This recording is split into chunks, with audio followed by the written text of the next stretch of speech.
Good afternoon. Shrieks of excitement echoing across the Olympic Park this lunchtime as this festival gives young Londoners the chance to try a range of unusual sports, from traditional football and athletics you might expect to parkour, zorbing and wheelchair basketball. I'm joined by the co-founder of StreetGames, Kerry McDonald. It's quite an unusual range of sports you've got on offer here. Tell us why. But StreetGames was set up to just encourage kids to be active. And that, for them to be active, they just want to try lots of different things, lots of different sports. So traditional sports are great, football, cricket, netball, but they absolutely love some of the wacky sports that we've got on today, like you mentioned, like zorbing and bubble football. They absolutely love it. And clearly fun and games, lots of people really enjoying what they're doing here today, but there is a serious message behind this, isn't there? Well, the message is that sport should be for everyone. Not just for those who are maybe lucky enough to be affluent and be able to afford sport. It's for everyone and everyone to get the benefits from it. So StreetGames was set up for kids who are growing up in our more disadvantaged communities, our poorer areas, make sure they get access to all the good stuff that can come from playing sport. Based here at the Olympic Park in the legacy of London 2012, how well has that aim been met so far? Well, it's been met really well by StreetGames. We're a successful charity. We celebrate our millionth attendance today.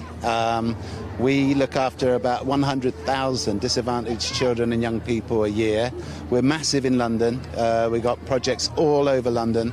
We've got over half of the boroughs represented here today. So StreetGames is fulfilling its part of the Olympic legacy from 2012, especially with the Olympics starting tonight in Rio. It's an exciting time. And obviously always more that could be done. What is the plan for the future? How do you hope to get more young people active?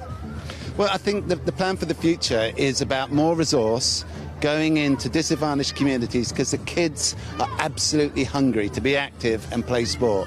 We look after the girls as much as the boys because they often get a rough deal with access to sport, and we make sure that kids with disability get a fair shout as well. So it's not about they don't want to do it, it's just about getting the resource so we can get into those estates, get into those communities and get those kids active.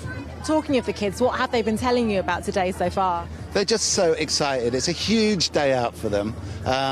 It's the sort of thing that when you're an adult, you look back and say, what do I particularly remember? It's days like this, amazing days out with their mates doing just an exciting place at an iconic venue like the Copper Box here at the Olympic Park.